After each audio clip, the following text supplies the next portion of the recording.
우리 다 같이 함께 교독한 마태복음 8장 18절 말씀부터 마지막 34절까지 말씀 중심에서 풍랑을 잠잠케 하신 예수님이라는 제목으로 하나님 말씀 증거하겠습니다. 풍랑을 잠잠하게 하시는 우리 예수님께서 창조자의 권능을 가지신 분이신 것을, 곧 창조주가 되신 것을 그렇게 나타내시는 장면이 나와 있습니다. 그러면서 이제 귀신 들린 자까지 쫓아내시죠. 그리고 초반부에서는 예수님을 따르는 자의 여러 가지 그 어려운 점들, 그 점들을 두 사건을 통해서 증거해주고 계십니다.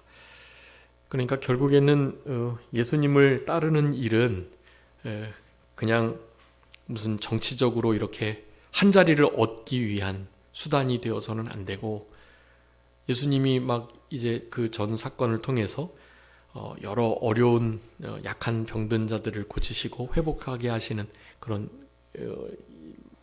은혜를 베푸시니까, 이런 분하고 함께 하게 된다면 이제 실제로 이제 먹을 것도 걱정 없고 아픈 것도 걱정 없고 귀신 들린 거나 뭐 그런 거 걱정 없고, 이제 우리 이스라엘을 로마의 속국에서 건져내실 거니까 아무래도 여러 지도자적 위치에 그렇게 계실 거니 실제로 왕의 역할을 감당하시면서 그렇게 우리나라를 잘 이끌어 가실 것이 분명하니까 측근에서 따르는 우리들은 실제로 좀 어떤 자리를 그렇게 한 자리씩 맡아서 조금 편안한 생활을 할 수 있지 않을까 하는 생각, 그런 기대가 그들 속에 있었을 것입니다. 그렇기 때문에 주님은 이제 본격적으로 우리 주님이 죽으실 것과 잡혀서 팔리시게 될 것, 그래서 십자가 지시는 면류관 쓰시고 채찍에 맞으시고 그렇게 실제로 십자가형을 당하실 것이라는 말씀을 하셨던 거예요, 계속. 그러면서 이제 물론 3일 만에 내가 살아날 거다라는 말씀을 하시지만 그 전반부의 말씀을 제대로 이해하지 못하기 때문에 부활하실 것이라는 말이 무슨 의미인지 알 수 없었고, 그냥 그 예수님 말씀하실 때는 그냥 멍한 상태에서 듣는 거예요. 여러분, 예수님이 말씀하시는데도 그렇게 들을 수 있을까요? 네, 그렇게 됩니다. 멍한 상태로 듣게 되는 거예요. 마음의 생각이 다른 데 가 있으면 예수님이 말씀을 전해도 그 말씀을 제대로 듣기가 어렵습니다. 사도 바울이 전해도, 우리 사랑의 사도인 사도 요한이 말씀을 전해도 그 말씀을 그냥 벙한 상태에서 듣게 될 수도 있다. 사실 이해하기가 좀 어려운데요. 이렇게 제 경우에도 큰 목사님이 이렇게 말씀을 전하실 때 이제 어느 정도가 되니까 강해서를 이제 좀 많이 읽고 목사님이 같은 말씀 또 전하신다, 이런 생각을 하면서, 물론 반드시 이렇게 어느 사경의 때는 한 말씀을 더 깊이 깨달아서 말씀을 꼭 전하셨어요. 이제 그런 것들을 이제 우리가 잘 이제 적어놓고 그렇게 그 말씀을 또 되새김하고 했지만, 그게 이제 매 시간마다 있으면 좋은데 주로 그렇게 안 하시고 이제 심혈을 기울여서 강해설을 하셨으니 새로운 깨달음을 이렇게 새로운 게 계속 그렇게 나오기가 어려운 거죠, 사실. 그래서 그 사경의 가운데 사실 한 말씀 정도, 두 말씀 정도가 강해서에 없는 새로운 깊은 깨달음이 이렇게 선포되시는 거예요. 그런 거 가지고 이제 막 우리가 이 목사님 말씀 정말 너무너무 좋다, 이런 막 감동을 가지고 이제 살아갔던 거죠. 이제 그런 것을 이렇게 잘 못 듣고 그런 것이 없는 것처럼 여겨질 때, 그럴 때 이제 막 목사님 말씀을 판단하고 왜 같은 말씀 반복하시나, 이제 이런 생각들을 하면서, 그 귀한 어른이 말씀을 전하시는데도 생각은 딴 데 있고 그저 성경을 뒤적거리고 그렇게 말씀을 받았던 모습이 이렇게 너무 죄송스럽고, 먼저는 하나님 앞에, 그리고 하나님의 이렇게 쓰임받은 종 그 앞에 참 너무 이렇게 염치 없고 죄송한 생각이 너무 많이 듭니다, 사실. 그러니까 헌신된 목회자들도 심지어 그런데, 네, 그냥 일반 성도님들께서 이병규 목사님과 같은 영성과 영력과 또 삶의 헌신된 열매가 나타나는 그런 삶을 살아내지 못했던 철부지 목회자, 아들뻘 되는 목회자들을 통해서 무슨 은혜가 그렇게 되고 받을 수 있겠어요. 사실은 지금 우리 성도님들의 신앙이 웬만한 목회자들의 신앙보다 더 낫다고 해도 과언이 아닙니다. 연약하고 부족한 종에 선포되는 그 말씀이 생명을 살리고 또 한 주간을 살아갈 수 있는 힘을 얻는 그런 예배로 그렇게 늘 드려진다면 그건 정말 좋은 신앙인 것입니다. 듣는 태도가 참 중요한 것 같아요. 그래서 늘 옥토와 같은 마음을 가지라고 성경은 우리에게 명령하고 계십니다. 착하고 좋은 마음으로 말씀을 받고 그 말씀을 깨달아 인내로 결실하는 자, 옥토와 같은 마음이에요. 그런 마음을 가지고 있다면 앞에서 누가 말씀을 전하든지 그 사람이 나의 스타일에 안 맞고 또 저 사람이 나에 대해서 함부로 하고 또 여러 가지 억울하게 한 일이 있고 그렇게 불편함이 있어도 말이죠. 선포되는 말씀이 진짜라면 그 말씀이 말씀 그대로라면 그 말씀을 잘 받는 거예요. 하나님이 나에게 직접 주시는 것처럼요. 그게 좋은 마음밭입니다. 목회자로서 성도에게 그것을 요구해야만 해요. 성도들이 말씀을 잘 받도록 해야 할 책임과 의무가 목회자에게 있지만 일단은 받는 이들이 어떤 마음밭이 되어야 한다는 것이 성경에 나와 있으니까 그것을 말하지 않을 수가 없는 거예요. 그것을 잘 말씀드리고 제가 형편없이 말해도 그렇게 받으세요라고 이제 말을 전달한 다음에 어떻게 그 말씀을 잘 들을 수 있을까에 대한 연구와 몸부림을 이제 목회자가 해야 하는 거죠. 그래서 만약에 예배 시간에 조는 사람이 있다. 그것은 누구 책임일까요? 조는 분 책임일까요? 목회자 책임일까요? 그럼 목회자 책임인 거예요. 만약에 조는 분은 이제 본인의 책임인 줄 알고 아주 막 자기 몸을 쳐서 복종시키는 마음을 가지고 그렇게 아니하려고 힘을 쓰셔야 하죠. 그런데 한 주일간의 삶을 돌아볼 때 너무 힘들고 지치고 피곤하면 그건 안 줄 수가 없는 거예요.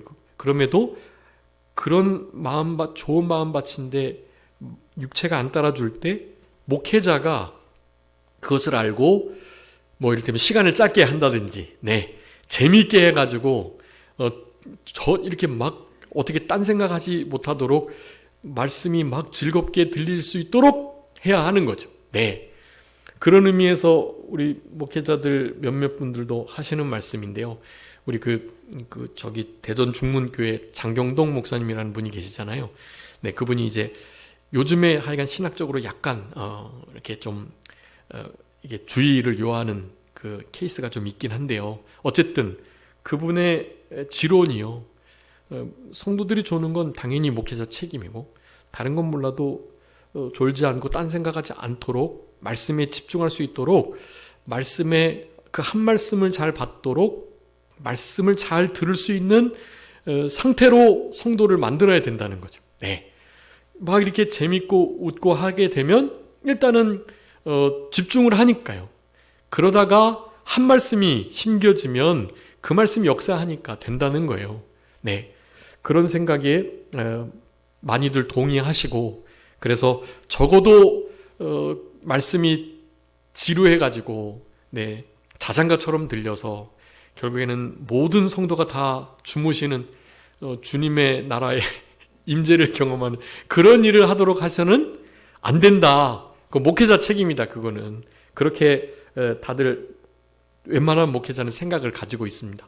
근데 그게 안 돼서 문제인 거죠. 그렇게 할 수 있는 은사가 잘 없고 그저 우리가 배운 것은 말씀을 말씀대로 풀어서 정말 지루하고 따분하게 전하는 것이 우리 교단 목회자님 자들의 특징인 것인데요. 거기에 이렇게 이렇게 지배적으로 제가 이렇게 길림을 받았고 그러니까 그런 것이 참 없는 것이 너무나 큰 문제인데 그럼에도 우리 성도님께서 늘 깨어서 말씀에 집중해서 그 말씀 한 말씀이라도 받으려고 하시는 그 모습들이 이렇게 눈에 보이니까 저는 그저 죄송스럽고 그리고 감사하고 그럴 뿐인 겁니다. 어떻게 하든지 좀 조금 더 깊은 진리를 이렇게 막 어렵지 않게 또 그렇게 전달하려고 하는 마음이 있는데 그것이 참 어려운 것 같습니다. 그래서 위에서 좀 기도를 부탁드리고 그리고 실제로 우리의 삶에 여러 가지 환경들이 예수님께서 지금 여기 오셔서 말씀을 전해도 제대로 말씀을 들을 수 없는 그 벙한 상태, 그런 상태에 있을 수 있다라는 사실, 그것을 좀 기억해 주시면서 언제든지 말씀을 귀담아 듣고 즐겁게 듣고 권위가 있는 말씀으로 듣고 일반 바리새인들이나 세리 서기관들, 장로들이 전하는 말씀과 같이 듣지 않았던 제가 들었던 요 말씀들이 우리 예수님의 말씀을 받을 때에 예수님의 말씀을 받는 이들의 모습이었던 거예요. 즐겁게 듣고 기쁨으로 감사함으로 듣고 또 은혜롭게 듣고 귀담아 듣고 특별히 그 말씀을 하나님이 직접 주시는 말씀으로 듣고 그리고 말씀이 그러한가 말씀을 상고하며 듣고 특별히 열린 마음으로 듣고 그 말씀을 간절한 마음으로 받아서 그 말씀이 마음에 잘 새겨지도록 듣고 이런 태도들이 성경에서 말하는 하나님의 말씀을 바르게 듣는 성도들의 아주 일반적인 모습이었다라는 겁니다. 옥토와 같은 마음가짐이라고 할 수 있겠죠. 그런 마음을 가지시고 전하는 자가 어떠하든지 그 말씀을 좀 잘 들으실 수 있는 그런 복된 귀. 우리가 이제 살펴보겠지만 들을 귀가 없을 때 그 들을 귀 그리고 제대로 된 복음을 이렇게 전하지 못하는 입 그리고 참된 진리의 말씀을 분별하지 못하는 눈 이런 것들 제대로 보지 못하고 제대로 말하지 못하고 제대로 듣지 못하는 것은 귀신의 역사인 것을 명확하게 말씀하고 계세요. 그래서 오늘 주님은 그 귀신을 떠나가게 하는 일을 하셨던 겁니다. 약한 자들을 고치시는 그래서 강하게 하시는 일 속에 특별히 병든 자뿐만 아니라 귀신 들린 자를 그렇게 고쳐주셨는데요. 그 귀신을 쫓아냄으로 말미암아요. 귀신이 쫓겨나가는 것으로 말미암아 그가 가지고 있었던 귀머거리 혹은 벙어리 그리고 보지 못하는 거 이런 것들이 낫게 되는 역사를 우리가 보게 되는 것입니다. 그것이 많이 이렇게 물려 있어요. 함께. 날 때부터 하나님의 영광을 위해서 그렇게 병든 자들도 있고요. 대부분은 이 죄로 말미암는 병, 죄로 말미암는 귀신 들림 이것이 또 주로 많이 나타나는 것을 우리는 볼 수 있습니다. 우리 요한복음의 첫 기적이 가나안 혼인잔치였고요. 그 다음에 있는 기적이 베데스다 연못에 자기를 빠치울 사람이 없어가지고 38년 동안 계속해서 자기를 어떻게든지 좀 던져 넣어주기를 바라는 마음으로 그렇게 갔던 그 병자가 있었는데요. 그 병자를 주님이 고쳐주시고 나중에 그를 찾아갔단 말이에요. 그래서 무슨 말씀을 하셨죠? 어떤 말씀을 그 38년 된 병자에게 했습니까? 더 악한 것이 생기기 전에 어떻게 해라? 결코 죄를 짓지 마라. 죄를 짓지 않는 거, 죄를 짓게 되면 더 악한 것이, 더 나쁜 것이 그렇게 생기게 된다는 그 말은 죄 때문에 그와 같은 크나큰 질병 가운데 38년 동안 고생을 했다라는 것을 말하는 것입니다. 현장에서 간음하여 잡힌 여인에게도 그랬죠. 너에게 정죄하여 돌을 들어 치려고 했던 자가 어디 있느냐? 없던 거예요. 나도 너를 정죄하지 않을 거니까 어떻게 하라고요? 가서 다시는 죄를 범하지 말아라. 여러분 주님께서 우리를 낫게 해주시고 회복시켜 주시고 강하게 하시는 그와 같은 역사를 하신 이후에 우리에게 요구하시는 단 한 가지의 요구입니다. 다른 거 대가 바라지 않으시고 고쳐주시는 거예요. 그렇지만 우리에게 분명히 요구하시는 거예요. 뭐 하지 마라? 죄짓지 마라. 귀신 들리고 또 그래서 눈이 안 보이고 귀가 들리지 않고 말을 하지 못하고 이런 상태에 있는 자들에게 우리 주님께서 그것을 온전하게 회복시켜 주시면서 하시는 유일한 요구, 그것은 죄를 끊어내라. 죄와 관계없는 삶을 살아라. 사탄 마귀의 종노릇 하지 마라. 다시 그 올무에 매이지 마라. 그것을 말씀하는 겁니다. 그런 말씀을, 그런 요청을 받은 자들은요, 당연히 그것을 순종해야만 하는 겁니다. 주님이 고쳐주셨으니까요. 그 형편없는 처지에서 건져내 주셨으니까요. 그런 우리는 그 구원에 감사 감격해서 유일한 요구, 그 요구를 순종해야 할 우리들이 되어야 한다라는 것입니다. 오늘 본문의 풍랑을 잔잔케 하시는 이 역사를 통해서 우리 예수님이 진짜 하나님이시구나, 메시아이신 것을 제자들에게 알게 하셨는데요. 여러분, 제자들의 이런 모습과 형편이 사실 우리와 다르지 않습니다. 오늘 오늘 이 말씀 크게 세 부분으로 나눠볼 수 있는데요. 첫째는 18절부터 22절까지의 말씀입니다. 제자란 진짜 무엇인가를 이 두 사건을 통해서 분명하게 말씀해 주시는 거예요. 어떤 사건입니까? 인자가 머리 둘 곳이 없다라는 것과 죽은 자들을 장례하는 이 문제에 대해서 말씀을 하시는 거예요. 23절부터 27절까지는 바로 풍랑을 잠잠케 하는 너무나 위대한 일을 하셨습니다. 만약에 이것을 우리가 목도했다면 우리 예수님의 이 위대하심을, 하나님 되심을 너무나 명확하게 깨달았을 건데요. 제자들은 아직도 눈이 어두워서 이 사람이 누군데 도대체 바람에게, 바다에게, 파도에게 명령을 해가지고 잔잔케 할까? 이런 생각을 한 거예요.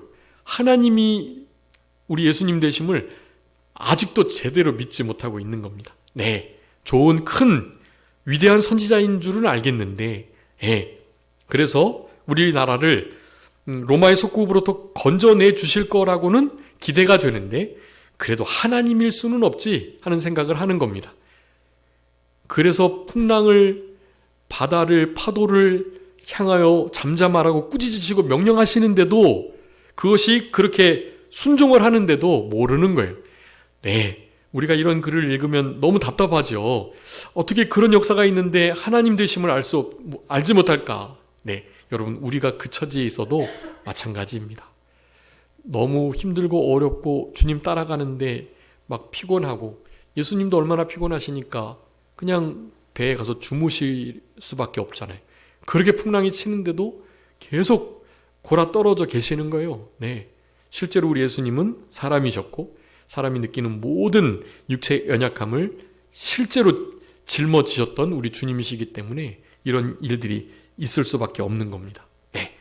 그러면서 마지막 28절부터 34절까지는 귀신 들린 자를 고쳐주셨는데요. 우리 군대 귀신이라고, 우리 마가복음 15장에 보면 우리 군대의 그 수가, 군대 귀신의 수가 한 거의 2,000쯤 되는, 네, 그러니까 거의 사단병력 되는 귀신이, 군대 귀신이 들어간 거예요.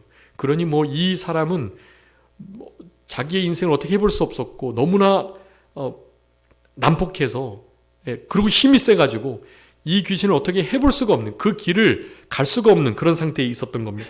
그랬을 때 주님께서 또 불쌍히 여겨주셔서 돼지에게로 그 귀신들이 들어가게 하는 그런 일을 하셨는데요.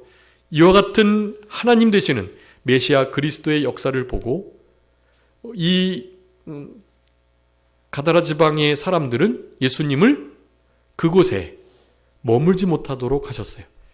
네, 자신들의 재물이 또 이렇게 그 돼지에게로 들어갔더니 돼지들이 막 물에 들어가가지고 다 죽었거든요. 몰살을 했거든요. 그러니까 어마어마한 손해를 봤으니, 네, 그러니까 예수님이 이렇게 계시다가는 여러 가지 유익한 점들도 있긴 하지만, 우리들이 하고자 하는 어떤 일에 손해가 된다, 물질에 손해가 되니 메시아 되시는 주님을 멀리 떠나가게 하는 너무나 큰 어처구니 없는 그런 일을 하고 말았던 것입니다. 여러분, 우리의 삶도 다르지 않다. 이와 같은 미련한 처지에 똑같이 놓이게 되는 우리들의 모습인 것을 이렇게 생각해 볼 수 있어야 할 것입니다. 여기 제자도의 본질에 대해서 말씀을 하시면서 우리 18절에 예수님께서 강 건너편으로 가기를 명하셨어요. 그 건너편이 그러니까 여기 게네사렛, 여러분 우리가 이제 호수가 이렇게 있잖아요. 흔히 말하는 갈릴리 호수요. 그 갈릴리 호수가 나중에 여기 한번 사진을 띄워주면 좋겠는데, 이렇게 마치 좀 넓적한 고구마처럼 이렇게 생겼어요. 이렇게. 네. 그래가지고 여기 이 고구마 반을 갈라서 이 동과 서로 나눌 수 있습니다. 그러니까 이쪽 동갈릴리, 서갈릴리, 그렇게 나뉘는데요. 흔히 건너편이라고 하면 동에서 서로 혹은 서에서 동으로의 그 위치 이동을 가리키는 거예요. 그러니까 삥 돌아갈 수 있지만 배를 타고 가면 아주 단거리로 갈 수 있으니까 주로 배를 타고 건너가게 되는 경우가 있거든요. 그 동그랗게 생긴 요 동쪽 서쪽 그 흔히 갈릴리를 이렇게 그려봤을 때 여러분이 그 유튜브 인터넷으로 이렇게 찾아보시면 잘 나와 있거든요, 요즘에. 그래서 갈릴리 호수 치면 그 그림이 이렇게 나와 있어요. 그거를 좀 참조해 주면 좋겠고요. 그 동쪽과 서쪽을 나누는 그 경계에 가장 붙어 있는 서쪽에 있는 게 거기가 가버나움이에요. 가버나움. 그리고 그 가버나움에서 조금 떨어져 있는 게 게네사렛, 그리고 우리 막달라 마리아의 고향인 막달라 지역, 그리고 그 아래쪽으로 여기 디베랴, 하맛 그렇게 나옵니다. 그래서 요 서쪽에 있는 갈릴리를 주로 서쪽 갈릴리 그렇게 불렀어요. 서쪽 갈릴리. 그래서 거기를 게네사렛 호수라고도 부르고 갈릴리 호수라고도 부르는 거예요. 그리고 다른 복음서에는 디베랴 호수라고도 갈릴리를 그렇게 부릅니다. 그러니까 게네사렛, 디베랴, 서쪽 갈릴리. 그러니까 어쨌든 전체 갈릴리를 부르는데 거기 세분하면 그렇게 나누는 거예요. 게네사렛, 디베랴, 서쪽 갈릴리. 네. 그런데 그곳에서 저쪽 동쪽에 가장 그 반으로 나눴을 때 붙어 있는 쪽이 베세다예요. 베세다. 오늘 보면 나오는 베세다이고, 그리고 거기서부터 또 중간쯤 떨어져 있는 게 바로 거라사. 오늘 본문에 말하면 가다라. 거라사, 가다라 같은 지역이에요. 그래서 거기도 사실 가다라 호수, 여기 거라사 호수 이렇게, 그리고 베세다. 여기 띄었네요. 우리 여기 역시 우리 방송부원 우리 신승이가 아주 잘 띄워줬습니다. 자, 여기 한번 봐주세요. 거기에 보시면 이게 지금 유튜브로도 나가는 건가요? 신승아, 이게 유튜브로도 나가는 건가요? 오케이. 네. 자, 여기 보시면 여기를 이렇게 동서를 이렇게 나누는 거예요. 이렇게. 그래서 베세다, 가버나움, 게네사렛, 막달라, 디베랴 호수, 게네사렛 호수, 그 다음에 베세다, 그리고 거라사 호수 이렇게 여기 전체가 사실은 갈릴리 호수라고도 불리는 겁니다. 이쪽은 서쪽 갈릴리, 이쪽은 동쪽 갈릴리. 거기에 가장 큰 그 지역이 거라사, 베세다, 데가볼리 이런 데가 이렇게 있는 겁니다. 요 동서로 이렇게 나뉘는 거예요. 그래서 베세다에서 가버나움에서 거라사로, 이렇게 건너편 거라사에서 게네사렛에서 데가볼리 이렇게 이제 건너편으로 간다는, 이렇게 돌아가지 않고 직선으로 이렇게 배를 타고 가면 바로 갈 수 있는 거거든요. 자, 이런 상태에서 예수님이 함께 배를 타고 가시는 거예요. 가시는데 풍랑이 왔네요. 네. 그런데 이제 어쨌든 가시는 이 길에 제자들이 예수님을 따르는 12제자 말고 많은 제자들이 있었다고요. 제자라고 아직은 불려지기 어려운 많은 예수님을 따르는 무리들. 네. 무리 중에 하여간 그 120명의 문도들이 있고요. 그 문도들 중에 70인의 전도대원들이 또 있고요. 그 중에 한 300여 명의 이렇게 예수님을 그래도 힘써 따르려고 하는 그런 300명 용사와 같은 이들이 있었고요. 그러니까 300명, 70명 120명의 문도, 70명의 전도대원, 그리고 12제자. 나머지 사실 제자 말고는 그냥 무리라고 봐도 무방한 그런 상태예요. 네. 근데 그 12제자에게와 더불어서 예수님을 따르는 무리들에게 우리 주님께서 제자가 어떠한 삶을 살아낼지에 대한 말씀을 하고 계시는 거예요. 그러니 그런 어려운 말씀하니까 제대로 잘 따르지를 않는 거죠. 머리 둘 곳이 없다라고 말씀하셨죠? 인자는 여우도 공중에 새도 거처가 있고 굴이 있는데 인자는 머리 둘 곳이 없다. 어디로 내가 가든지 따르겠습니다라고 말을 하지만 사실 그 말을 이행 못하는 거예요. 예수님을 따르는데 고난이 동반되거든요. 여러분, 이것이 우리에게 주시는 교훈은 분명합니다. 여러분, 하나님의 나라에 들어가고 하나님의 나라에 하나님의 기업을 이을 자가 되기 위해서는 우리 사도행전 14장 22절에 보면 무엇을 겪어야 한다고요? 하나님의 나라에 들어가기 위해서는 많은 환난을 겪어야 할 것이니라, 그렇게 말했거든요. 환난을 겪는 것이 하나님의 나라 들어가는 조건은 아닌데 그 조건으로 들어가는 거 아니죠. 예수님의 의로 우리는 들어가는 거니까요. 그럼에도 하나님의 나라 백성으로서의 삶을 잘 살아내려면, 거기서 하나님의 기업을 이을 자가 제대로 된 후사가 되기 위해서는 그런 의미, 그러려면 많은 환난을 겪어야 된다. 제자들은 어느 정도 이해하고는 있지만 아직도 12제자마저 이해하지 못하는데 예수님을 따르는 무리는 더욱더 이해 못하죠. 지난번에 여러 가지 병 고치는 사건들, 또 약한 자를 낫게 하시는 이런 일을 통해서 저는 자가 막 눈먼 자가 병이 고쳐지는 역사가 있으니까요. 많은 사람들이 따르려고 하는 거예요.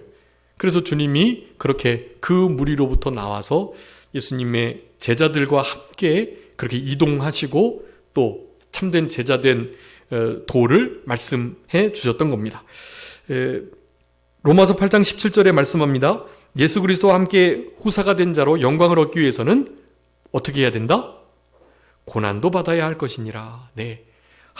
예수님과 함께 된 후사로서 영광을 누리려면 고난 당연히 함께 따르는 것임을 말씀합니다. 빌립보서 1장 29절도 중요한 말씀이, 한번 읽어봐 주세요. 빌립보서 1장 29절. 빌립보서 1장 29절. 그리스도를 위하여 너에게 은혜를 주신 것은 다만 그를 믿을 뿐 아니라 또한 그를 위하여 고난도 받게 하려 하심이라. 아멘. 여러분, 우리에게 주님께서 분명하게 은혜를 베풀어 주신 이유를 설명합니다. 첫 번째는 뭐 하게 하시려고요? 믿게 하시려고요.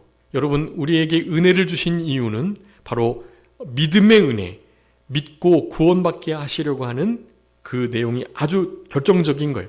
근데 그냥 믿고 구원받으라고만 우리에게 은혜를 주신 게 아니라는 거예요. 왜 은혜를 주셨다고요? 무엇도요? 무엇도? 고난도 받게 하시려고 우리에게 은혜를 주신 거예요. 우리에게 주신 은혜는 바로 고난을 위한 은혜인 거예요. 그러니 은혜가 없으면 고난의 때를 통과할 수 없습니다. 우리에게 강력한 믿음을 주시고 그 믿음을 가지고 우리에게 주신 그 은혜가 고난을 잘 받는 데 사용되도록 하셔야 해요. 그러니까 우리에게 주어진 이 믿음 그리고 그 은혜는 궁극적으로 고난을 위함이다. 여러분, 고난을 잘 통과하기 위해서 바로 그 믿음, 바로 그 은혜가 필요한 것입니다. 주님이 아주 명확하게 우리에게 주시는 거예요. 예수님이 직접 하신 말씀입니다. 여우도 굴이 있고 새들도 다 자기 보금자리가 다 있는 거예요. 근데 나는 머리 둘 곳이 없다. 그래도 따라오려느냐? 이런 말씀 듣고 따라올 자들이 없죠. 이거 한 자리 할 줄 알았는데 어려운 길 간다고 하니까 못 가는 거예요. 여러분, 그렇지만 우리에게 이와 같은 고난의 코스는 필수 코스이다. 예수님이 하나님의 아들이시지만 고난으로 순종함을 배워 온전함에 이르셨던 것처럼 그냥 고난은 우리에게 필수 과목, 선택 과목이 아니라 필수 전공 과목이다라는 거, 여러분 그것을 꼭 기억해 주시고 우리는 예수님을 십자가 지고 자기를 날마다 부인하면서 잘 쫓아가는 우리들이 되어야 되겠습니다. 그럼에도 베드로전서 5장 10절에 보면 이 고난은 어떤 고난이라고 말합니까? 잠깐 당하는 고난이라 그래요. 이 고난이 계속되지 않습니다. 잠깐 고난을 당해서 우리의 털을 견고하게 하시고 우리를 온전케 하시고 강하게 해주시는 주님의 은혜가 우리를 그렇게 도와주셔가지고 이 고난을, 잠깐 당하는 고난을 잘 감당할 수 있도록 해주시겠다고 그렇게 약속하셨습니다. 그러면서 또 한 번 제자가 말해요. 먼저 가서 아버지를 장사하게 허락해 주세요. 그때 당시에 부모님을 장사하는 것은 아주 신성시 여겨주고 아주 귀한 일이에요. 무엇보다 우선순위 둬야 할 것입니다. 그런데 주님이 뭐라고 말씀합니까? 22절에 죽은 자들은 그들의 죽은 자들을 장사하게 해라. 네, 죽은 자들이 장사하게 해야 된다는 거예요. 여기 앞에 죽은 자들은 그 영이 죽은 자들을 가리킵니다. 영이 죽어가지고 우리 주님을 하나님을 알지도 못하고 제자로서 살아가지 못하는 자들, 그런 이들은 그 신성한 우선순위 되는 그 죽은 자들, 육체가 죽은 자들을 장사하는 일을 먼저 해야죠. 그런데 믿는 우리들은 그게 아니라는 거예요. 그거 영이 죽은 자들에게나 육체가 죽은 자들을 맡겨놓고 너는 나를 따라라 라고 말씀하는 거예요. 여러분, 이것이 인륜을 저버리라는 말씀입니까? 아니에요. 이 말씀은 우리에게 강력하게 제자도가 무엇인지를, 그 우선순위를 말씀하고 있는 것임을 우리는 알아야 합니다. 먼저 가서 장사하게 해주세요라고 물으니까 말씀하셨던 거예요. 여러분, 당연히 부모님을 장사하는 일을 해야 합니다. 네.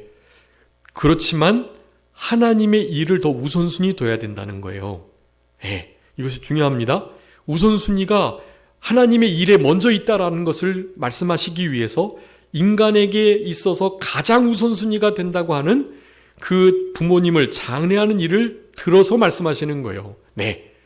여러분, 만약에 부모님 장례하는 일을 해야 하고 이렇게 교회 일, 뭐 여기 믿는 일, 예수님을 따르는 일을 해야 된다라고 할 때 무엇을 먼저 해야 되겠나요? 부모님 장사하는 거 먼저 해야 되는 거예요. 그럼에도 불구하고 우선순위는 하나님의 일에 있어야 하는 거예요. 여러분, 우리 부모님이 돌아가셨을 때 그 부모님 장사하는 거를 가장 우선순위 둬야 해요. 그럼에도 불구하고 하나님의 일을 우선순위 하도록 우리의 마음의 순위를 먼저 정해야 된다는 거예요.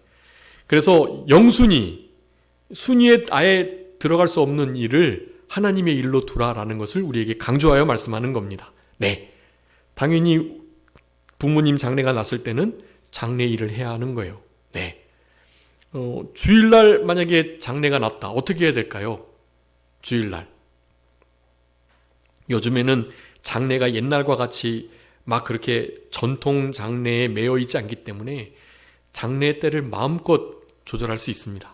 그래서 만약에 제가 부모님이 돌아가신다면 먼저 예배 드리고 난 다음에 그 장례를 그렇게 치룰 거예요. 네, 부모님들도 다 알고 계시고, 그렇게 주일날 겹치지 않도록 하는 게 제일 좋은 일이고, 만약에 그렇게 주일날 겹쳐지게 된다면, 그렇다면 제가 일단 맡은 일이 말씀을 전하는 일, 교회를 지키는 일이 우선이니까 당연히 그 일을 해야죠. 그 일을 다른 이에게 맡기거나 장례를 우선히 한다는 것은, 그것은 양심에, 그리고 저희 신앙관에도 맞지 않습니다.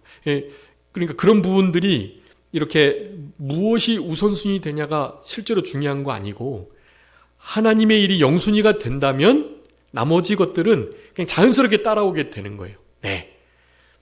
부모님, 물론 이제 제가 목회자니까 그래요. 그렇지만 일반 성도님들이라고 한다면 당연히 부모님의 장례를 먼저 준비하는 것이 중요합니다. 제가 아는 장로님들이나 이렇게 집사님들 중에서도 주일날 부모님이 돌아가셨을 때 그렇게 부모님의 그 시체를 잘 안치하고 다 주일날 와서 예배 드리고, 그리고 입관 예배, 이제 먼저 위로 예배를 드리는 그런 분들이 대부분이에요. 네. 그분들은 당연히 그래도 예배 드리는 것이 우선이지 하는 마음을 가지고 있는 거예요. 믿음에 따라서 하는 건데요. 하나님께서 기뻐하시는 것이 무엇일까 생각해 보면 답이 나옵니다. 내 마음에 그 선한 양심이 이렇게 가리키는 방향이 있어요. 그 방향으로 가는 거예요. 네. 그런데 믿음이 연약하면 당연히 그렇게 못하죠. 그렇게 못하는 것에 대해서 정죄해서는 안 됩니다. 네. 그리고 그 믿음이 자랄 수 있도록 기도해 주는 게 필요하죠. 여러분, 이 부분들을 좀 분명히 하실 수 있어야 되겠고요. 하나님께 대하여 바로 하는 것은 곧 사람에게 대하여 바로 하는 거예요. 그래서 사람에게 대하여 바로 하는 일을 잘 하도록 교훈하고, 사람에게 대한 일을 하되 하여간 영순위는 하나님의 일에 나라에 있다라는 거, 그것을 가르친다면 이런 것에 대한 여러 이견들이 없을 것이라고 생각이 됩니다. 그래서 바다를 잔잔케 하는 일, 귀신 들린 자를 쫓아내는 이 일이 우리 예수님의 메시아 되시는 일을 나타내는 건데요. 이것은 좀 다음 시간에 해야 될 것 같습니다. 여러분, 오늘 본문에 나타난 우선순위, 먼저 하나님의 일을 하는 거, 먼저 믿고 이해하게 됩니다. 먼저 믿을 때 알게 되는 거예요. 그리고 우리가 잘 아는 우리 마태복음 6장에 말씀했었죠. 당연히 먼저 그의 나라와 그의 의를 구하는 거죠. 그러면 모든 것을 더하시는 하나님의 은혜가 임하게 되는 겁니다. 여러분, 우선순위, 최우선순위를 하나님의 나라에 말씀해 두는 거. 요한복음 6장 69절에 그렇게 말씀해요. 하나님의 거룩하신 자인 줄 믿고 알았습니다. 믿고 아는 거. 알고 믿는 게 아니라 믿으면 알게 되는 거예요. 신앙의 우선순위가 거기 있습니다. 믿음을 달라고 기도하시고 그럴 때 알게 되는, 이해가 되는 역사가 있으니까요. 믿음을 우선순위에 두는 그런 우리들의 남은 생애가 되셔서 우리 주님이 풍랑을 잠잠케 하시는 이 위대하신 창조주 하나님께서 우리 예수님이신 것을 믿고 예수님과 늘 동행하시며 임마누엘로 늘 승리하시는 참된 제자의 길을 걸어가시는 우리들이 다 되셔야 되겠습니다. 기도하겠습니다. 살아계신 우리 아버지 하나님 감사합니다. 예수님의 제자들이 제자된 도를 그렇게 확인하려고 여러 예수님께 대한 질문을 했었는데 예수님께서 우리들에게 너무나 명확하게 말씀을 해주셨던 거, 언제나 주님을 따르겠다고 말하지만 예수님께서 머리 둘 것, 거쳐 잠잘 곳이 없고 너무나 큰 고난의 길인 것을 말씀해 주실 때 제자들이 그 제자도됨을 버렸던 것을 우리가 생각하며 또 먼저 장사하는 일을 해달라고 그렇게 부탁드렸을 때 죽은 자들은 죽은 자들로 장사하게 하라고 하셨던 이 말씀을 통해서 제자들은 우선순위를 하나님께 두고 살아가야 할 것과 특별히 은혜 주시고 믿음 주신 것은 고난을 받게 하시기 위함이라는, 하나님의 나라에 들어가기 위해서는 많은 고난을 겪어야 하겠다고 말씀하셨던 것을 우리가 기억하며 예수님과 함께 후사로서 영광을 얻기 위해서는 또한 고난을 받는 것이 너무나 당연한 일임을 언제나 기억하고 이 땅에서 받는 잠깐 당하는 환난, 이 고난을 믿음으로 잘 이겨낼 수 있는 우리들이 될 수 있도록 아버지 하나님 은혜를 베풀어 주옵소서. 예수 그리스도의 고난의 갑옷 늘 입고 그 고난의 갑옷으로 그렇게 날마다 승리할 수 있는 그런 우리들이 될 수 있도록 아버지 하나님 도와주시고 예수님의 그 고난의 자취를 힘써 따를 수 있는 참된 제자로서 이 땅을 살아갈 수 있도록 아버지 하나님 은총을 허락하여 주옵소서. 모든 세계를 만물을 다스리시는 창조주 하나님께서 우리 주님 되심을 언제나 기억하고 그 주님과 함께 동행하며 그렇게 어려움을 이겨낼 수 있는 우리들이 되게 해주시기를 간절히 바라옵고 그저 모든 것 주님께 의탁드리오며 살아계신 예수 그리스도의 이름으로 기도 올리옵나이다. 아멘.